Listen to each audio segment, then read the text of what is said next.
Guys, welcome to my new vlog. आज है रामायण का डे 26। आज है रामायण का 26 डे। कल हमने स्टोरी सुनी थी कि राम जी सीता जी की खोज के लिए निकल पड़े हैं और उनको एक राक्षस मिला था और उसने बोला कि आप किष्किंधा जाओ। तो अब देखते हैं राम जी निकल पड़े हैं किष्किंधा के लिए। राम और लक्ष्मण लंका की ओर बढ़ते जा रहे थे। रास्ते में चलते चलते वे पंपा नदी के किनारे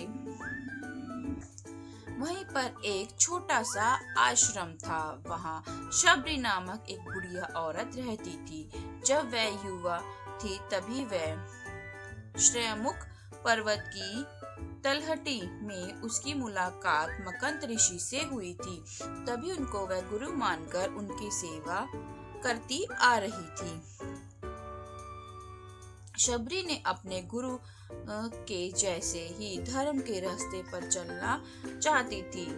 मरणासन मंत्र ऋषि ने शबरी से कहा, तुम्हें आजीवन मेरी सेवा की है। मैं अब शांति पथ पर जा रहा हूँ। यदि तुम भी धर्म को समझना चाहती हो तो तुम्हें प्रभु राम की प्रतीक्षा करनी होगी।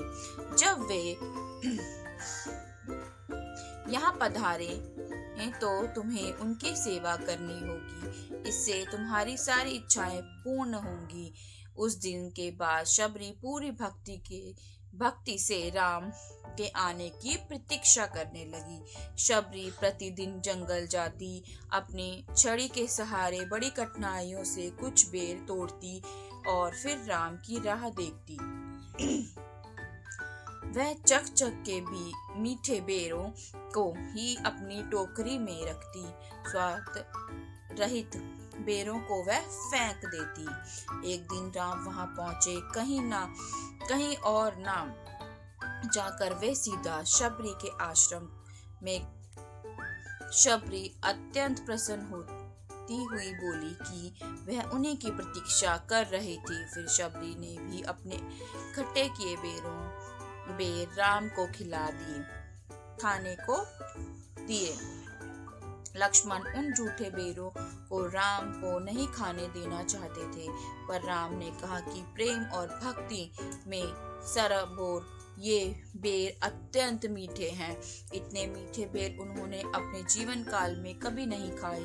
थोड़ी देर विश्राम करके दोनों भाई जब चलने लगे तब शबरी ने उन्हें किष्किंधा के श्रेयमुख पर्वत का रास्ता बताया, जहाँ सुग्रीव मिल सकते थे। विनम्रता पूर्वक उन दोनों ने शबरी से विदा ली और अपनी यात्रा जारी रखी। शबरी की बताई हुई दिशा में राम और लक्ष्मण चलते रहे और शीघ्र ही वह श्रेयमुख पर्वत पर पहुंच गए। वे दोनों वानरों को ढूंढ रहे थे। उन्हें बार बार लग रहा था कि कोई उन्हें देख रहा है।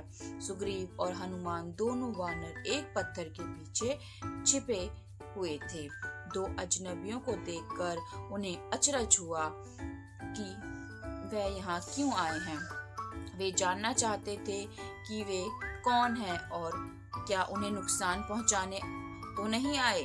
अपनी आशंका दूर करने के लिए हनुमान ने एक ब्राह्मण का रूप धारण कर राम लक्ष्मण के पास गए। हनुमान ने उनसे उनके विषय में जानना चाहा। राम और लक्ष्मण ने अपना परिचय देकर बताया कि कंधब और शबरी ने सुग्रीव से मिलने की सलाह दी। राम की मुस्कान और सौम्य व्यवहार देखकर हनुमान आश्वस्त हो गए कि इनसे उन्हें कोई खतरा नहीं है। हनुमान अपने वास्तविक रूप में आ गए और राम लक्ष्मण को सुग्रीव से मिलाने का आश्वासन दिया। आज की स्टोरी यहीं समाप्त होती है। राम जी जा रहे थे किष्किंधा। हनुमान जी और सुग्रीव जी से मिलने समाप्त मतलब खत्म।